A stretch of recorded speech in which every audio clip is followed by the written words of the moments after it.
Hello बच्चों, एक बार फिर आपका स्वागत है इस क्लास में जिसमें हम लोग पढ़ रहे हैं क्लास 8th की इंग्लिश यूपी बोर्ड, जिसका चैप्टर आज पढ़ने वाले हैं 12th। इससे पहले आपके उसके हमने 11 चैप्टर तक कंप्लीट पढ़ा दिया है, उनकी एक्सरसाइज भी करवा दी है। एक पोएम पीछे थी जिसकी हमने एक्सरसाइज शायद अभी नहीं करवाई है, जिसमें ये कहा था कि where do all the teachers go, छुट्टी बाद सभी टीचर कहाँ चले जाती, इसकी एक्सरसाइज करवाना बाकी है। कुछ खास उसमें नहीं है इसलिए छूटी हुई है। आज करने वाले हैं लेसन 12th 3 क्वेश्चन, 3 सवाल। ये एक स्टोरी है जो एक रूसी लेखक हैं लियो टॉल्स्टॉय, जिनके द्वारा लिखी गई है, जिसमें 3 सवालों के बारे में जिक्र किया गया है। अगर आपने ये पढ़ी होगी यूपी बोर्ड के क्लास 5 में, अगर आपने पढ़ा होगा तो वहां पर हिंदी की किताब में भी ये चैप्टर गिवन है, वो हिंदी में गिवन है 3 सवाल। यहाँ क्लास 8 में इंग्लिश में गिवन है वही 3 क्वेश्चंस यानी 3 सवाल। तो जो आज स्टोरी पढ़ने वाले हैं वो क्लास 5th में आपने हिंदी में भी पढ़ी होगी, और वहां अगर नहीं पढ़ी है तो यहाँ क्लास 8th में आपको इंग्लिश में पढ़ने के लिए मिले। क्या है वो 3 सवाल, आपने जानी पहचानी स्टोरी है इसलिए ज्यादा इसमें आपको कुछ नहीं करना, समझ में आपके आएगी। तो आइए इंग्लिश में इसको सीखते हैं। तो लैंग लॉन्ग लॉन्ग लिखा हुआ है, लॉन्ग लॉन्ग एगो 2 बार लिखिएगा चाहे 1 बार लिखिएगा, लेकिन आप कहेंगे तो यही बहुत पहले की बात है, ठीक, यानी बहुत पुराने समय की बात है या बहुत पहले की बात है। There lived a very brave and kind king, ठीक है। छोटी छोटी इंग्लिश के वर्ड मीनिंग होते हैं, उन्हें साथ ही साथ अगर आप याद करते चलते हैं, शुरू के किसी भी इंग्लिश की किताब के 3 से 4 चैप्टर के सभी मीनिंग अगर आप लर्न कर लेते हैं तो आगे जैसे बढ़ते चले जाएंगे आपके लिए वर्क कम होता चला जाएगा, क्योंकि मीनिंग का रिपीटेशन होगा। अब यहाँ क्या है, लिव्ड मीन्स रहता था, अब ब्रेव मीन्स बहादुर, काइंड मीन्स दयालु होता है। तो यहाँ हमसे कहा गया है कि बहुत समय पहले एक राजा था जो बहुत बहादुर और दयालु था। He wanted to serve his people well. Wanted मतलब वह चाहता था, सर्व मीन्स सेवा करना, people means his people means अपने लोगों की यानी अपनी प्रजा की, वेल माने बहुत अच्छी तरीके से। तो उसके अंदर ये भावना रहती थी कि हमारी प्रजा हमसे किसी प्रकार से नाराज ना हो और हम अपनी राज्य की प्रजा का बहुत अच्छे से सेवा कर सकें। तो once a thought came to mind of king. अब हुआ क्या, एक बार उस राजा के दिमाग में एक विचार आया। थॉट क्या होता है, विचार। वंस मीन्स एक बार, केम टू द माइंड उसके दिमाग में आया, द किंग यानी राजा के दिमाग में एक विचार आया। क्या आया, ही thought he would never fail if he new 3 things. अब उसके दिमाग में विचार किया, अगर उसको 3 चीजें मालूम हो सकता है उसे कभी कोई हरा नहीं पाएगा, कोई कभी फेल नहीं हो सकता अगर उसको 3 चीजें मालूम हो। ही थॉट उसने सोचा कि ही वुड नेवर फेल, वह कभी फेल नहीं होगा कामों में या कोई उसे हरा नहीं पाएगा। इफ ही न्यू 3 थिंग्स, अगर वह 3 चीजें जान जाए तो। कौन कौन सी 3 चीजें हैं, दोज 3 थिंग्स वर, वो 3 चीजें थी। Number 1, what is the right time to begin something, किसी काम को स्टार्ट करने का सही समय क्या होता है। एक तो उसके दिमाग में ये सवाल आया कि इस चीज की हमें जानकारी लग जाए कि किसी कार्य को करने का सही टाइम क्या होता है, ये हमें कैसे पता चलेगा। एक तो इसकी जानकारी हमें हो जाए। दूसरा क्या था, which people should he listen to, और किन लोगों की उसको बात सुननी चाहिए। वो कौन से व्यक्ति है, वो कौन सा आदमी है जिसकी बात उसे पहले सुननी चाहिए, जिसकी बात पर उसको ध्यान देना चाहिए। दूसरी ये थी। तीसरी क्या थी, what is the most important thing for him to do. अब वो महत्वपूर्ण चीज क्या है या महत्वपूर्ण कार्य क्या है जिसको उसको करना चाहिए।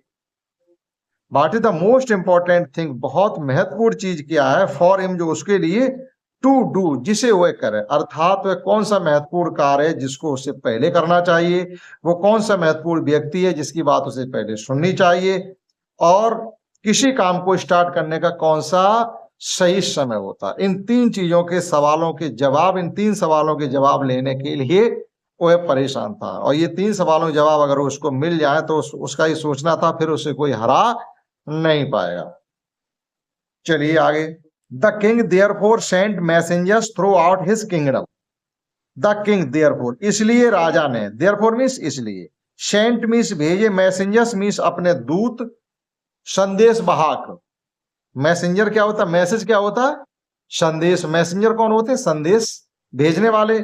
थ्रू आउट अपने पूरे राज्य में, किंगडम क्या होता, राज, अपने पूरे राज्य में उसने संदेश वाहक भेज दिए।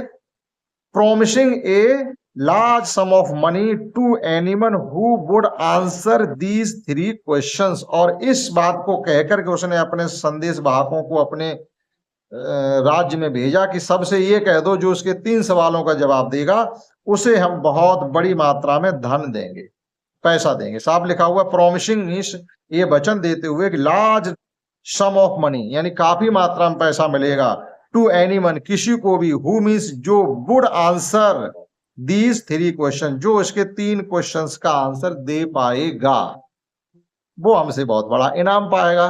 ये उसने अपने पूरे राज्य में, पूरे किंगडम में इस बात की उसने मतलब एक तरीके से क्या होता है धुंध भी बजवा दी, ढिंडोरा पिटवा दिया, खबर करवा दी। Many learned men came to the king, but all with different answer. Learned men की क्या होता? विद्वान लोग, बहुत से विद्वान उसके दरबार में आए। Many learned men came to the king, राजा के यहाँ आए, what means लेकिन all with the different answer, लेकिन सभी के सवालों के जवाब अलग अलग थे। जो 3 सवाल उसके थे उन सवालों के सभी के जवाब अलग अलग थे। तो राजा किसके सवाल को पकड़ के बैठे, किसका सही जवाब है राजा माने? जब एक ही सवाल के सभी विद्वान जवाब अलग अलग दे रहे तो वह इस बात से ही परेशान था।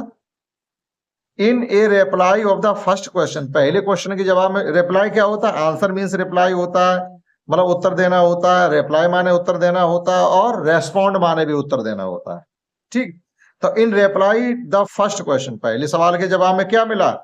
सम सेड, किसी ने कहा था, king must prepare a time table and follow it strictly.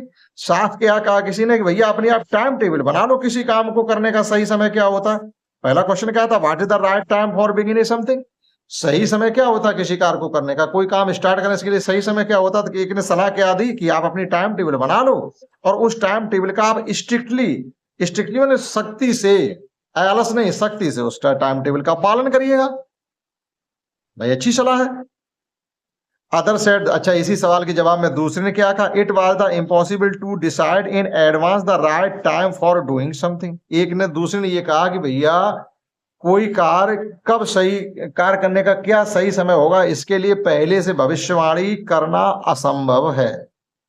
ये लिखा हुआ इट वाज, अदर सेड दूसरे का, इट वाज इम्पॉसिबल, ये तो असंभव है, टू डिसाइड मीन्स इस चीज का निर्णय कर पाना, इन एडवांस मीन्स पहले से, द राइट टाइम सही समय का, फॉर डूइंग समथिंग किसी कार्य को करने का सही समय क्या है इसका पता लगा पाए, तो इसके लिए भविष्यवाणी पहले से अगर हम कर पाए तो ये असंभव है। यानी उसका कहना ये था कि राइट टाइम किसी काम को करने क्या होता है इसका पता लगाना नामुमकिन है, हम नहीं बता सकते इस चीज को, कोई नहीं बता सकता, दूसरे ने ये कहा। ठीक, yet others said, फिर भी किसी अन्य ने फिर क्या कहा? That the king needed a council of wise men who would help him act at proper time। अब एक तीसरे व्यक्ति ने ये कहा कि आपको एक परिषद बनानी चाहिए। काउंसिल क्या होती? परिषद। ये आप कुछ लोगों का एक संगठन बना के रखिएगा, 4 लोग 10 लोग उसमें रखिएगा जो आपको किसी काम को करने का सही टाइम बताएंगे। एक तीसरे की ये सलाह थी। तो तीनों लोगों का जो सवाल का जवाब था डिफरेंट हो गया। अब राजा किसको पकड़े, किस सवाल को, इस सवाल के उत्तर में जो 3 उत्तर आए किसको सही वोटिंग करे हुए, तो फिर राजा तो असमंजस में ही रहा है। तो देखिएगा, तो यट अदर्स, फिर भी तीसरे ने क्या कहा? किंग नीडेड माने राजा को जरूरत है काउंसिल ऑफ वाइज मैन, कि आपके यहाँ जो बुद्धिमान लोग हैं उनकी आप एक परिषद बनाइएगा, काउंसिल बनाइएगा, एक उनका ग्रुप बना दीजिएगा जो आपको यही बताएंगे सही काम, किसी काम को करने का सही टाइम क्या है। उनका यही काम रहेगा, who would help him at the proper time, जो आपको सही टाइम पता करने का में आपकी मदद करेंगे। तो आप एक ऐसी अपनी काउंसिल बना के रखिएगा। एक सवाल के 3 जवाब राजा को मिले हैं। सम अदर सेड, अभी और है चौथे लोग, उन्होंने क्या कहा? Only magician could talk into the future, केवल जादूगर ही फ्यूचर की बात बता सकता है।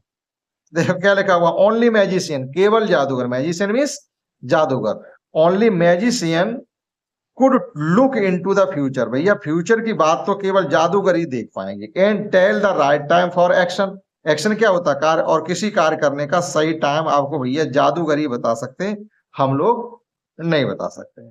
तो राजा को सही जवाब मिला या नहीं मिला, आप बताइएगा कमेंट करके, कि जो लोगों ने उसको सही, किसी कार्य को करने का सही टाइम क्या है, इसके जवाब में उससे कई जवाब मिले हैं। ठीक है, एक ने कहा कि भैया आप टाइम टेबल बना लो, उस टाइम टेबल का आप पालन करिएगा।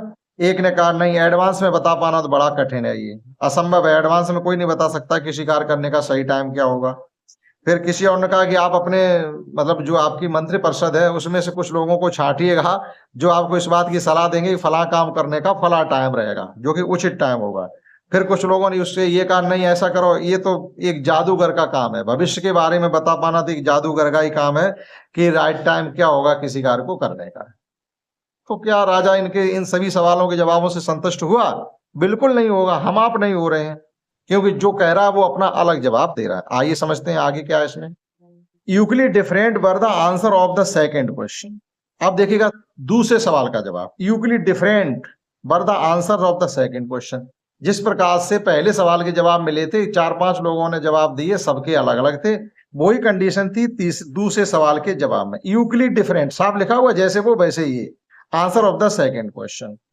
सम said the right people for the king to listen were his advisor. दूसरा सवाल क्या था कि हमें किन लोगों की बात सुननी चाहिए, ये था दूसरा सवाल। सेकंड क्वेश्चन क्या था, which people should he listen to, किन लोगों की बात को वह सुने, ये दूसरा सवाल था। तो दूसरे सवाल का जवाब भी जो आया था वो भी डिफरेंट था, जो कि इसमें कहा गया जैसे। तो Euclid different were the answer of the second question. जैसे फर्स्ट क्वेश्चन का आंसर अलग अलग आया, वैसे ही सेकंड क्वेश्चन का भी आंसर आया। तो किसी ने तो ये कहा कि आपको अपने जो एडवाइजर हैं, जो आपके सलाहकार हैं, आपकी मंत्रिपरिषद में जो सलाहकार, आपको केवल उनकी बात सुननी चाहिए। He said the right people for the king, लोगों के लिए सही लोग कौन से हैं जिनकी वो बात सुने, वो उसके केवल सलाहकार होने चाहिए। कि राजा केवल अपने सलाहकारों की बात को ही सुने और किसी की ना सुने। एक ने तो ये कहा, दूसरे ने ये कहा कि other said that his soldiers were the most important person. फिर किसी ने ये कहा जो आपकी सेना के सिपाही हैं वो ही आपके लिए सबसे महत्वपूर्ण व्यक्ति हैं, आपको पहले उनकी बात सुननी चाहिए। तो देखो यहां भी उससे अलग अलग जवाब मिले, जैसे पहले सवाल के जवाब अलग अलग मिले हैं, वैसे दूसरे सवाल के जवाब अलग अलग मिले। अब आइए तीसरे क्वेश्चन पर। तीसरा क्वेश्चन क्या था कि कौन सा महत्वपूर्ण कार्य है जो उसे पहले करना चाहिए। उसके जवाब में देखो राजा क्या जवाब मिले हैं। To the third question some said most important thing was science. ये क्या साइंस, कि आपके लिए सबसे जो महत्वपूर्ण कार्य है या चीज है वो आपके लिए क्या, साइंस। साइंस क्या होती है, विज्ञान। अदर सेड द वारफेयर, दूसरे ने क्या कहा कि आपका वारफेयर है। Still other said it was the religious worship, और दूसरों ने और क्या कहा कि आपके लिए जो महत्वपूर्ण कार्य होना चाहिए वो होना चाहिए आपकी धार्मिक पूजा, यानी धार्मिक पूजा पाठ में आप विलुप्त रहिएगा, आप धार्मिक पूजा पाठ करवाते रहिएगा, ठीक है। और ये वारफेयर मीन्स युद्ध के तौर तरीके, ठीक, इसमें गिवन भी है, युद्ध के तौर तरीके होते वारफेयर की। आपको केवल इन चीजों में ध्यान देना चाहिए, इन्हीं कार्यों पर पहले करना चाहिए। हम कहीं युद्ध हो जाए तो हमारी क्या रणनीतियां होना चाहिए, आपको केवल इस पर ध्यान देना चाहिए। ये आपका पहला डीड है, ये पहला वर्क है आपका, ठीक है। तो देखो यहाँ भी विज्ञान बताया, किसी ने युद्ध के तौर तरीके बताया, युद्ध की तकनीकियां बताई, और फिर कहा कि नहीं आपको तो धार्मिक कार्यों में लीन रहना चाहिए, पूजा पाठ ज्यादा करना चाहिए। ये आपके लिए मोस्ट इंपॉर्टेंट वर्क है।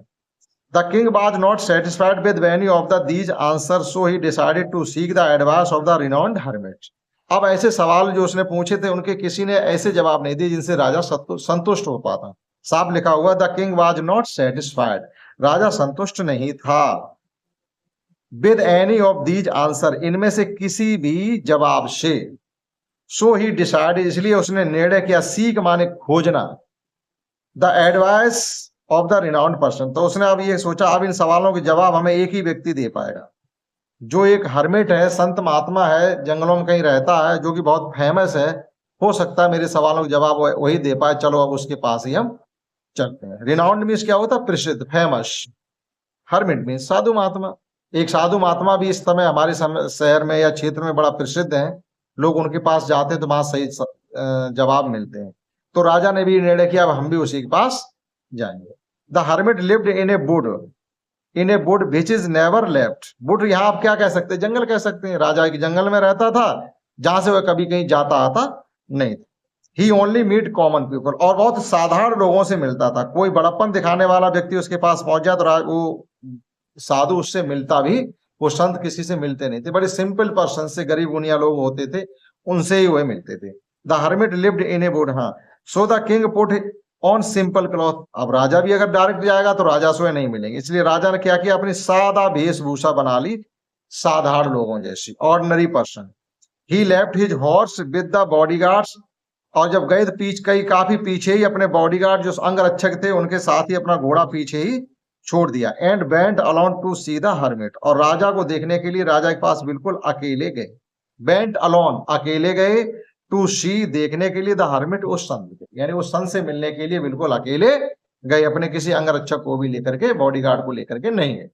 As the king reached the hermit's hut, जैसे ही राजा उस संत की झोपड़ी पर पहुंचे, as the king reached means पहुंचे, द हर्मिट्स, उस संत की झोपड़ी पर, यानी जहां उस संत की झोपड़ी पड़ी थी वहां पर जैसे ही राजा पहुंचे, he saw a hermit digging the ground, उन्होंने देखा कि वो तो सॉ मींस देखा, हर्मिट मींस उस संत को, डिगिंग द ग्राउंड, उस जमीन को खोदते हुए देखा, फावड़ा लेकर वह जमीन को क्यारी बनाने के लिए खोद रहे थे। In front of his head, अपनी झोपड़ी के ही सामने वह जमीन को खोद रहे थे। The hermit was old and weak, वह संत बहुत ही बूढ़े और कमजोर थे।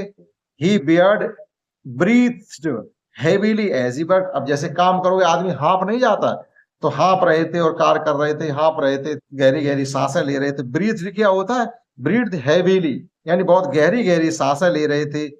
एज ही वर्कड, जब वह कार्य कर रहे थे, जब पौरा जमीन पर चला रहे थे, मतलब क्यारी खोद रहे थे, तो वह सांसें भी गहरी, यानी हाँप रहे थे, ये कह सकते। The king bent up to him and said, राजा उन संत के पास गए और कहा, राजा उन संत के पास गए और कहा, क्या कहा, ओ वाइज हर्मिट, अरे बुद्धिमान संत, अरे होशियारी दिखाने वाले महात्मा, I have came to seek the answer of 3 question, हम तुम्हारे पास अपने 3 सवालों के जवाब खोजने के लिए आए हैं। आई हैव कम, मैं आया हूं, टू सीक मीन्स खोजने के लिए, द आंसर मीन्स उत्तर, टू 3 क्वेश्चंस, अपने 3 सवालों के जवाब खोजने के लिए या 3 सवालों के जवाब पाने के लिए हम आपके पास आए हैं। How can I learn to do the right thing at right time, हम कैसे पता करें कि किसी कार्य को करने का सही समय क्या है। वही जो 3 सवाल थे उन्होंने राजा के संत के सामने उन्होंने फिर दोहरा दिए। हाउ कैन आई लर्न, हम कैसे सीख सकते हैं, to do the right thing, किसी कार्य को करने का सही समय, यानी किसी सही कार्य को करने का सही कार्य क्या, सही टाइम क्या होता है, ये हम कैसे पता करें। दूसरा सवाल क्या था, who are the most important people for me, और कौन सा व्यक्ति हमारे लिए बहुत महत्वपूर्ण या काम का होता है, इसका हम कैसे पता करें। And what affairs need my first attention, और कौन सा कार्य ऐसा है जिसको हमें पहले करना चाहिए, कौन सा कार्य ऐसा है जिस पर हमें ध्यान पहले देना चाहिए। तीनों सवाल राजा ने उस संत के सामने बक दिए। संत अपना सुनता था। The hermit listen to the king, उस संत ने राजा को सुना, बट सेड नथिंग, लेकिन कहा कुछ नहीं। राजा अपने कहते रहे, तीनों सवाल उनके सामने खड़े खड़े, और वो अपना क्यारी खोद रहा था फावड़े से। सेड बट सेड नथिंग, लेकिन कुछ भी कहा नहीं। He went to digging, he bent on digging, bent on digging मतलब उसने अपना काम जारी रखा, क्यारी खोद रहा था। राजा अपने सवाल कर रहे थे, वो अपने क्यारी खोदने में लगा था, उसने कुछ हाथ से ना कुछ नहीं किया। You are tired said the king, राजा ने क्या कहा, अरे आप थक गए हैं, आप क्यारी खोदते खोदते थक गए हैं। Let me take the spade, अब ये आपका फावड़ा है या मिट्टी खोदने वाला जो भी हथियार है, अब हमें दे दो। आई डिग फॉर यू, तुम्हारे लिए क्यारी मैं खोद दूंगा। भाई हम लोगों को क्या होता है, हम लोग सब दुनिया में मतलबी है। अभी हम किसी कार्य को कर रहे हैं और आपका कोई काम हमसे आन पड़ा है, तो आप कहोगे ऐसा करो, आप हमारा ये काम कर दो, ला तुम्हारा हम ये काम किए दे रहे। होता है नहीं होता। वैसे हमसे चाहे आप कभी नहीं मिलिएगा, कभी कोई कार्य नहीं करवाइएगा, कभी राम ज्वार भी नहीं करिएगा, लेकिन जब तुम्हारा हमसे कोई कार्य लगेगा तो हम किसी काम में लीन होंगे, तो आप कहोगे ऐसा करें, लाओ आपका काम थोड़ी देर के लिए हम सादे ले रहे, हम करे दे रहे, आप हमारी बात सुन लीजिएगा या हमारा ये कार्य आप कर दीजिएगा। तो राजा का भी आज वही हाल था। राजा ने कहा, बाबा जी लाइए, हम आपकी क्यारी खोद रहे हैं, आप थक गए हैं। क्यों? राजा ने कहा, क्योंकि राजा का आज उन संत से काम लग गया है ना। तो कहते नहीं, मतलब के लिए तो हम लोग गधे को भी बाप बना लेते हैं। तो ये कहावत यहाँ भी चरितार्थ हो रही है। न राजा को क्या जरूरत थी ये कहने की, लाओ हम तुम्हारी क्यारी खोदें। आइए आगे समझते हैं इसमें क्या है। Thanks said the hermit, hermit ने उनको वो फावड़ा या कुदाल जो भी होगा मिट्टी खोदने के लिए दे दिया और कहा धन्यवाद, लीजिए आप खोदिएगा, आपकी इच्छा है। तो giving the spade to the king, राजा को वो स्पेड या फावड़ा दे दिया और कहा धन्यवाद। He sat down on the ground, और वहीं वह जमीन पर संत बैठ गए। Sat down on the ground, छोटे छोटे सेंटेंस है, आप इनको बार बार पढ़ेंगे, आपको 10 से 5% अंग्रेजी बोलना अपने आप आने लगेगी। He sat down on the ground, 1 hour past, 1 घंटा गुजर गया, एंड अनादर, दूसरा घंटा गुजर गया। अब होता नहीं जैसे किसी कार्य को करने के लिए, मान लो तुम्हारा खेत खोदा जा रहा, हमने कि चलो लाओ थोड़ी देर हम खुदवा दें। अब तो हमसे पौरा वापस ही नहीं मांग रहे अपना फावड़ा, हम खोदे जा रहे, हम खोदे जा रहे, हम भी हाँप गए और आप बैठे बैठे मजा मार रहे हो। तो 1 आवर पास्ट, 1 घंटा गुजर गया, संत बैठे हैं और राजा मिट्टी खोद रहे हैं। दूसरा घंटा गुजर गया, संत बैठे हैं आराम से, राजा मिट्टी खोद रहे हैं। The sun went down behind the trees, सूरज भी ढलने लगा, पेड़ों के पीछे छिप गया, शाम होने लगी। The sun bent down behind the trees, मतलब दोपहरी कम हो गई और सूरज भी ढलने लगा, जो पेड़ों के पीछे पहुंच गया। At last the king stuck the spade into the ground and said, राजा थोड़ा गुस्से में आ गया, भैया राजा राजा है। एट लास्ट, अंत में क्या हुआ था, king stuck the spade into the ground, राजा लिया फावड़ा उधर दूर फेंक दिया और कहा ओ बाजमैन, अरे बुद्धिमान महात्मा, प्लीज आंसर माय क्वेश्चन, हमारे सवालों के जवाब दे दीजिएगा, हमने इतनी क्यारी खोद दी, हम इतनी खोद पाएंगे। राजा थोड़े अपने ताव में आ गए। At the last the king stuck the spade into the ground, अंत में राजा ने वह कुदाल जमीन पर फेंक दिया और कहा अरे बुद्धिमान महात्मा, प्लीज आंसर माय क्वेश्चन, हमारे उन सवालों के आप जवाब दे दीजिएगा, आपकी मदद बहुत हो गई, अब हम नहीं कर पाएंगे। If you can give me none, अगर आपको हमारे सवालों के जवाब नहीं आते हैं, टेल मी, तो हमें बताओ, so and I will return on, तो अगर आप बता दीजिएगा हमारे सवालों के जवाब तुम्हें नहीं आते हैं तो आप हमसे हाँ ना कुछ तो बोलो, हम घर जाएं, शाम होने वाली है, अपना काम देखें जाकर के। है देखो बिल्कुल आम भाषा में लिखा हुआ है, ओ बाजमैन, अरे बुद्धिमान व्यक्ति, प्लीज आंसर माय क्वेश्चन, हमारे सवालों के जवाब दे दो। If you can give me none, none मतलब कुछ भी नहीं, अगर आपको मेरे 3 सवालों में से किसी सवाल का जवाब नहीं आता तो हमें बताओ और हम अपने घर लौट जाएं। Here comes someone running, said the hermit, राजा वो संत ने कहा अरे कोई इधर भागता हुआ आ रहा। उसके सवालों के जवाब अभी नहीं दिए, उसने क्या कहा, संत said the hermit, hermit ने क्या कहा, Here comes someone running, अरे यहाँ कोई भागता हुआ आ रहा है, देखो देखो कौन है ये जो हमारी तरफ भागता हुआ आ रहा है। Let us see who he is, let us see, देखने दो, who he is, देखने दो वह कौन है। Let us see, आओ देखते हैं, who he is, वह कौन है, आओ देखते हैं वह कौन है। अब यहाँ कोई तीसरे आदमी की एंट्री होगी, राजा के सवालों के जवाब तो नहीं मिल पाए और उसमें दूसरी तुरुपबाजी और लग गई। क्या तुरुपबाजी लगी जरा उसे भी समझिएगा। The king turn round and saw a beard man running, turn round मतलब राजा ने पीछे मुड़ करके देखा, and saw a beard man running towards him, एक दाढ़ी वाला आदमी उनकी तरफ भागता हुआ आ रहा है, मतलब संत के सामने था, राजा के वो पीछे था। ठीक, संत के सामने था वो व्यक्ति और राजा के पीछे साइड में था। तो संत ने देख लिया पहले, संत ने कहा अरे कोई आदमी इधर भागता हुआ क्यों आ रहा है, इसको देखो जरा। तो राजा ने पीछे मुड़ करके देखा, a beard man running towards them माने उनकी तरफ, एक दाढ़ी वाला व्यक्ति उनकी तरफ भागता हुआ आ रहा था। जब राजा ने पीछे मुड़ करके देखा, his hands were pressed against his stomach, जैसे आपके शरीर में कहीं चोट लग जाए तो जब पट्टी वगैरह बांधने नहीं मिले तो आप क्या करेंगे, उस चोट पर अपना हाथ रख लेंगे, सिर में लग जाए, पैर में लग जाए, पेट में लग जाए, जहां पर आपका हाथ पहुंच जाएगा तो आप हाथ से उसको वहीं चोट को दबा लोगे और भागोगे अपने इलाज के लिए जो पास में मिल जाए उसके पास। हिज हैंड्स वर प्रेस्ड, उसके हाथ दबाए थे, अगेंस्ट द स्टमक, उसके हाथ अपने पेट को दबाए थे, यानी वह आदमी अपने हाथों से अपने पेट को दबाया था। From which blood was flowing, और उस जगह से खून भी बह रहा था। ठीक, समझने की कोशिश करिएगा। His hands were press against the stomach, यानी वह व्यक्ति अपना पेट अपने हाथों से दबाए था। फ्रॉम विच, जहां से ब्लड वाज फ्लोइंग, और खून वहां से बह रहा था। ब्लड माने खून, फ्लोइंग माने बह रहा था। पास्ट कंटिन्यूअस का है, बाज लगा हुआ है। From which blood was flowing when he reach the king's side, वह जब राजा के पास पहुंचा, किंग्स साइड यानी राजा के पास जब वह पहुंचा, पहले राजा, भाई राजा आएगा तो राजा पहले मिलेगा, किंग वो संत दूसरे थोड़ी दूर बैठे हैं उससे। बहन ही रीच द किंग्स साइड, जब वह राजा की तरफ पहुंचा आदमी, द मैन फेंटेड, मतलब राजा के पास आते आते हुए आदमी बेहोश होकर के गिर गया। फेंट माने होता बेहोश हो जाना। तो there was a large wound in his stomach, उसके पेट में बड़ा घाव था। There was a large wound, wound माने होता घाव। There was a large wound on his stomach, उसके पेट पर तो बड़ा घाव था। The king washed the bandage, washed and bandage it, अब राजा ने उसके घाव को धोया और बैंडेज का मतलब है उसकी मल्लम पट्टी की। इट विद हिज हैंड कर्चीफ, अपने ही रूमाल या जो अंगोछा या दुपट्टा उनके पास होगा उससे घाव धो करके उसी से उसकी पट्टी वगैरह भी उन्होंने कर दी। And rebandaged it until the bleeding stop, मतलब बार बार उसके घाव को पट्टी करते थे लेकिन खून निकलना बंद नहीं होता था, खून साफ करके दोबारा फिर पट्टी करते थे। देखो रीवेंडेज लिखा हुआ है, तो वो कई बार उसकी पट्टी की और तब तक पट्टी करते रहे जब तक कि उसके घाव से खून बहना, ब्लीडिंग स्टॉप्ड, खून बहना बंद नहीं हो गया। ठीक, यहाँ लिखा था ब्लड वाज फ्लोइंग और यहाँ लिखा हुआ ब्लीडिंग स्टॉप्ड। ब्लीडिंग मतलब खून लगातार बह रहा था, तो तब तक वह लगातार उसकी पट्टी हटाते रहे, दूसरी पट्टी करते रहे जब तक उसके घाव से खून बहना बंद नहीं हो गया।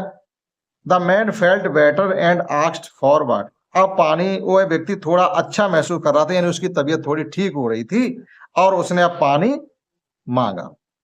The king brought fresh water for him, राजा उसके लिए ताजा पानी लाए। ताजा पानी कहां से ले आए? The king brought fresh water for him, राजा उसके लिए ताजा पानी लाए। बाय दिस टाइम, अब तक, यानी अब तक क्या था? Sun had set and the air was cool, भैया सूरज छिप चुका था, हवा ठंडी ठंडी चलने लगी थी। रात को वैसे हवा थोड़ी ठंड हो जाती है। तो द सन हैड सेट, सूरज छिप गया था, सूरज छिप चुका था। And the air was cool, और हवा ठंडी हो गई थी। The king with the help of the hermit, the king with the help of the hermit carried the wounded man into the हट, अब राजा उस संत की मदद से उस घायल व्यक्ति को अपनी झोपड़ी के अंदर ले गया। कैरीड मीन्स ले गया, द वुंडेड मैन उस घायल व्यक्ति को, इनटू द हट अपने झोपड़ी के अंदर, एंड ले him down on the bed, और उसे जो भी उनके पास चारपाई तख्त जो भी होगा उस पर उसे लिटा दिया। The king was tired by now, अब तक मतलब राजा भी अब थक चुका था, राजा भी अब थक चुका था। He too lay down on the floor, वह भी वही फर्श पर, ही टू वह भी ले डाउन लेट गया, ऑन द फ्लोर वह भी वही फर्श पर लेट गया। And slept all through the night, और पूरी रात राजा वहीं सोता रहा, यानी उस रात राजा अपने महल नहीं आया। बहन ही वोकअप, वेकअप मीन्स जागना, वोकअप मीन्स जागा, यानी कहानी पूरी पास्ट में है। ठीक, जब वह जागा, he saw the weird man looking at him, जागा तो उसने देखा वह दाढ़ी वाला आदमी जो घायल था उसकी तरफ देख रहा है। कहा, माजरा भैया हमें क्यों देख रहे हो? Forgive me the said the beard man and bearded man, bearded man दाढ़ी वाला आदमी, एंड वीक वॉइस, उस कमजोर दबी हुई आवाज में उस दाढ़ी वाले आदमी ने राजा से कहा, महाराज हमें माफ कर दो, फॉरगिव मी, हमें माफ कर दो।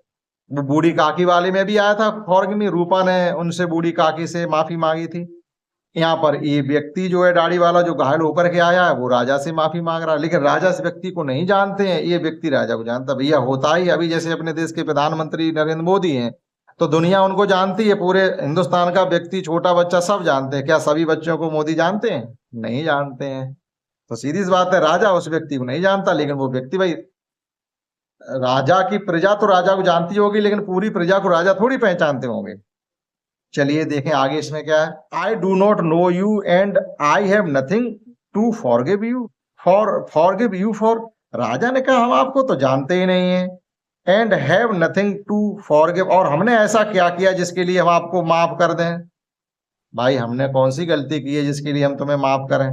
देखो लिखा हुआ है, and have nothing to forgive you for, कुछ भी हमने नहीं किया, क्यों आप हमसे माफी मांग रहे हैं? शेड द किंग, ये राजा ने कहा कि हम तुम्हें जानते नहीं हैं, हमने ऐसा क्या किया है, हमें ऐसी कोई जानकारी नहीं, हमारे आपका कभी पहले मुलाकात हुई हो जिसके लिए हमने कोई गलती की हो जो आप माफी मांग रही है, तुमने हमारे प्रति कोई गलती की हो जो माफी मांग रही है आप।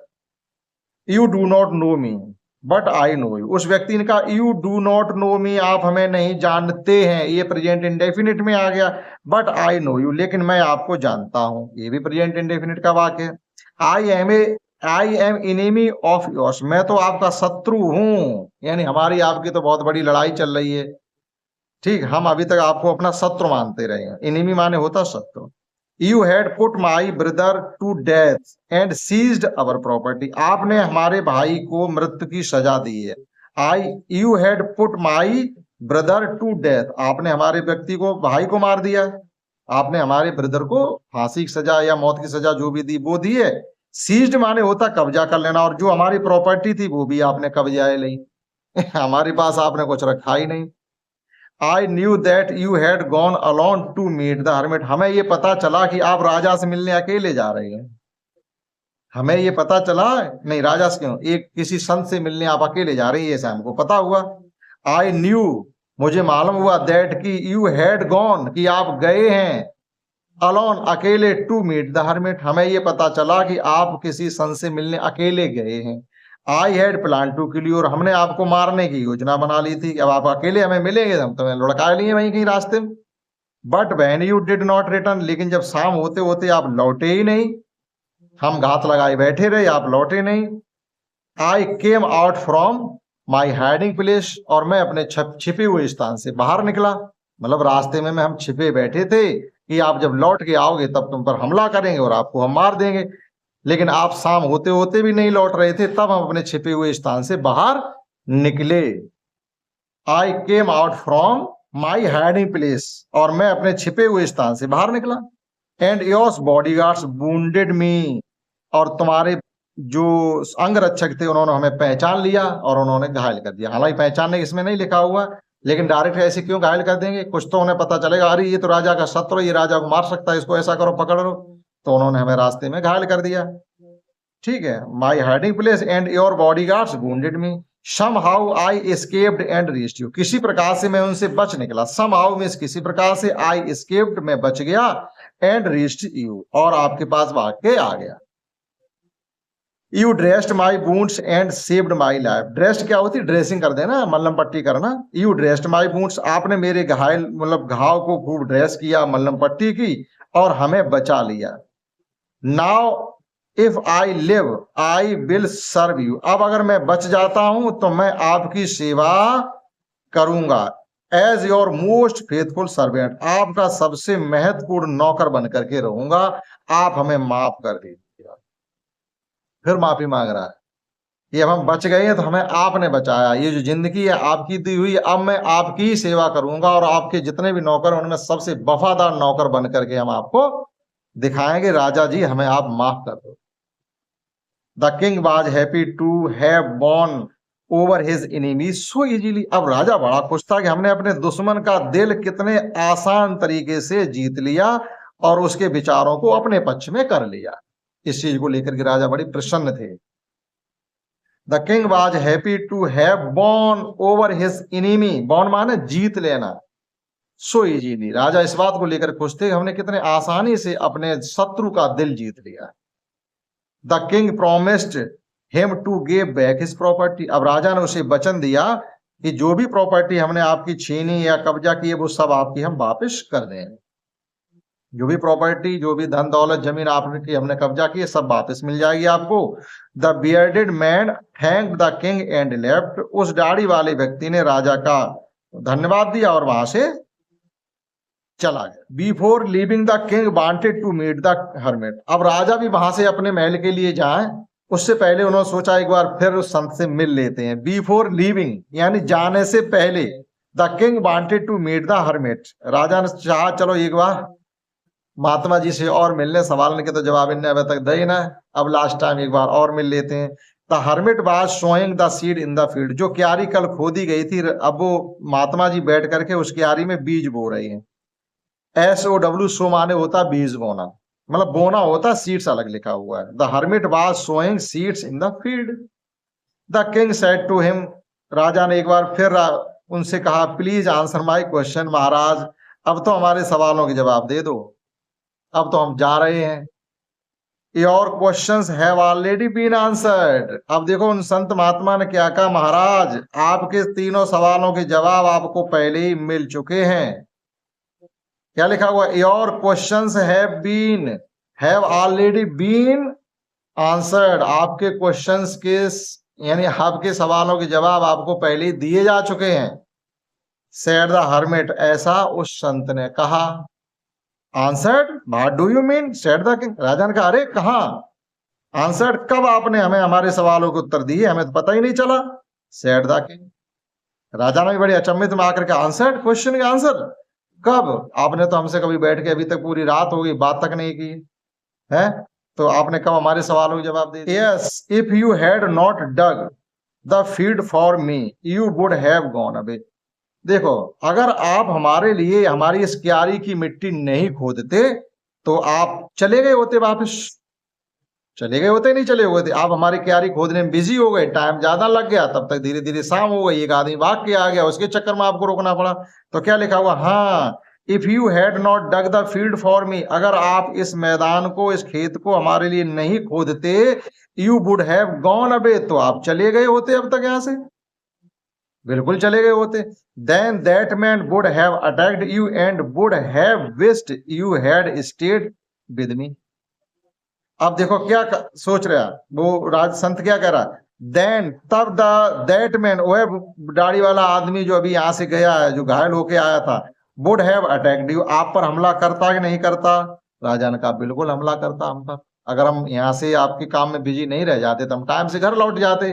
कोई व्यक्ति जो हमसे हमारे रास्ते में घात लगाए बैठा था, हम पर बिल्कुल हमला करता, तब हम पछताते।